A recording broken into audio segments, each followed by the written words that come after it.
Good evening, everybody. Thank you, Hangal, and thank you, Echo, for a beautiful rendition of the Gaton opening the sutra. Hello, everybody. I'm delighted to be here this evening. My name is Kansho. I'm a student at the Village Zendo. I'm an immigrant, and I'm an Irishman, and I'm a Roman Catholic. I mean, I'm not a practicing Roman Catholic, obviously. I wear a different kind of black here. But I grew up a Roman Catholic. And I had an uncle, a dear uncle, who was a Catholic priest, a lovely man, a Dominican friar, sort of a cross between a monk and a priest. And I wasn't especially close to him. In fact, I could probably count on these hands the amount of times I ever really spoke to him. He was always away somewhere. But one time when I was a kid, I was about 10 or so, I was maybe complaining about school or something, I don't remember what. He said, you know, the rest of your life begins right now. And, you know, for a 10-year-old, that was like, thanks, geez, great advice, you know. But it did stick with me because obviously I'm still here today and I'm talking to you about it. It's my relationship to that thing he said changed over the years. It went from being a cheesy Hallmark slogan to something really quite profound. And starting out as something kind of profound, I remember being like, wow, really, my life begins right now. Right now. I play that game with myself. And that was kind of fascinating to me. But how is that helpful for me today? Well, it is. It is helpful for me in my practice. And I'll tell you why. But before that, let me tell you about another phrase that's helped me. About 10 years ago, maybe 11, there was it was less than that. Sorry, it was after 9/11. But we had a visiting monk come to the Zendo. I don't remember his name, and I don't remember anything he really said. I just remember him being kind of funny. He spoke very good English. He gave a great Dharma talk that everybody liked. But he did say one thing that I remember very clearly. He said, these days, when I sit down on my cushion in the morning to do Zazen, I ask myself, how are you? And I was taken aback by that because I was just doing this thing for maybe about a year. I had yet to become a formal student of the Zendo.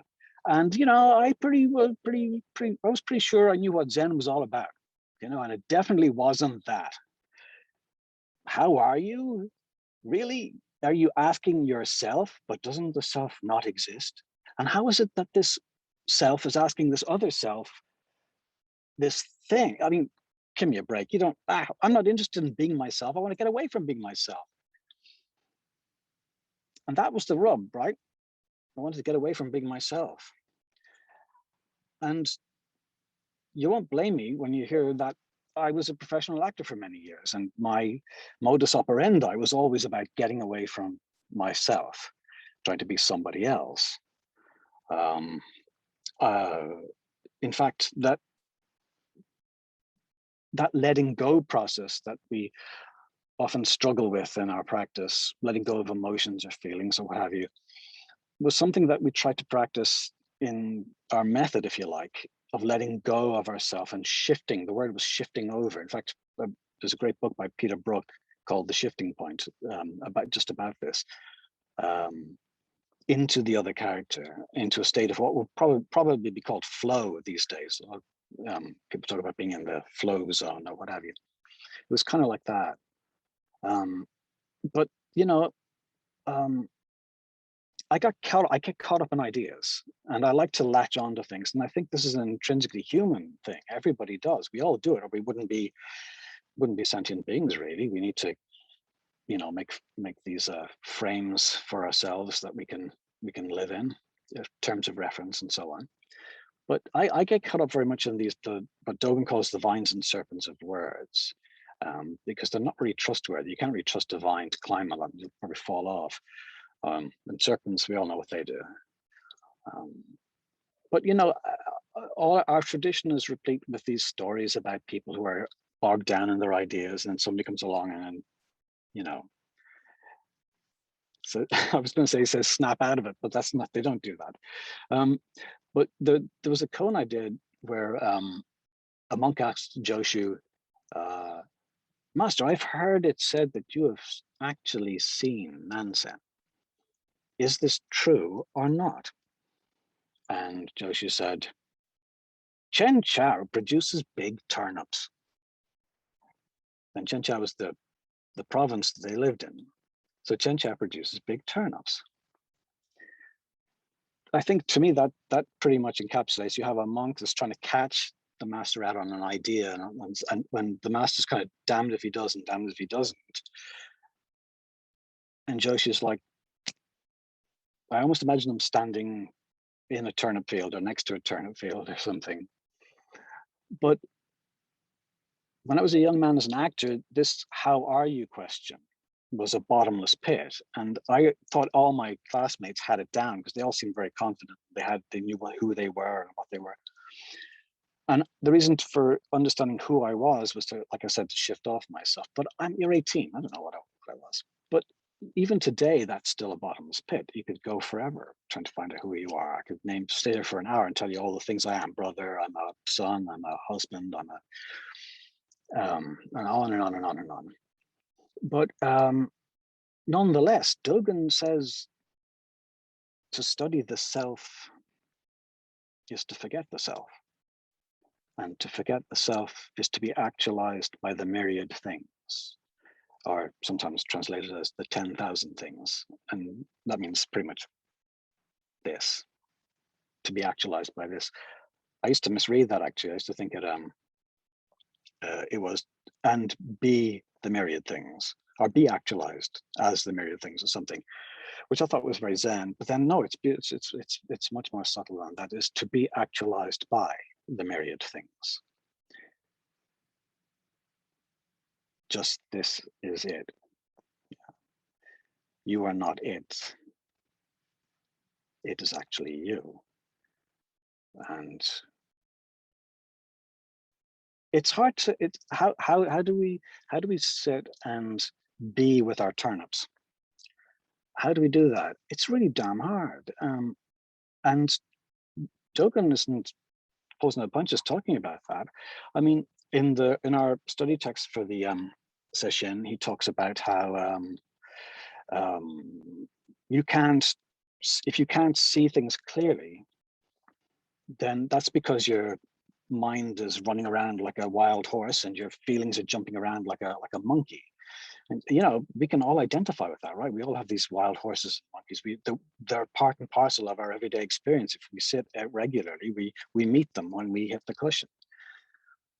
But he also talks about stepping back, taking an inner step back. And I can kind of understand that. I kind of intuited that myself as an actor when I first encountered that idea. Using the dangerous word idea. When I first encountered that, I could understand kind of what that meant, to take a step back and look. But it's easier said than done. But I was interested to find out recently that the character that Dogen used for step back is the character for walking, but he turned it upside down, turned it around, he inverted it. So it's walking backwards. So walking backwards is slightly different. It almost implies that it's a continuous thing. And if you think about it, if you were walking backward, you're facing forward, your focus is forward, so you're looking at something, but you're beginning to gain some distance on it as you walk, and you hope that you're not going to trip over something or bang into something. So you have to walk successfully backwards. You have to feel safe to do that. So yeah, when we always want to know, like, what is it to shift off? What is it to sort of let the mind and body drop away? And I don't profess to say that I know how that happens, but what I'm trying to say is, like, we want a formula, don't we? We want somebody to tell us this is how you do it, and they are all the time. nothing is hidden, as the cook in our text said. Nothing is hidden. In fact,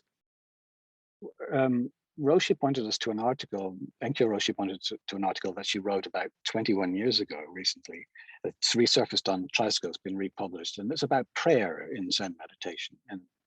And she has a sentence that jumped out at me that was very succinct. She said, we place our whole mental attention on just this moment and this situation. Now, is it really that simple, this practice of ours? Yes, it is. But doing so is hard. It's hard. Dogen even kind of acknowledges that in another text. In the guidelines to the way, studying the way, he says, what is this teaching of easy understanding and easy practice, which people nowadays like? We should regard it as the product of ordinary people's extreme delusion. Even though they try to attain liberation, they will find nothing but endless rounds of suffering.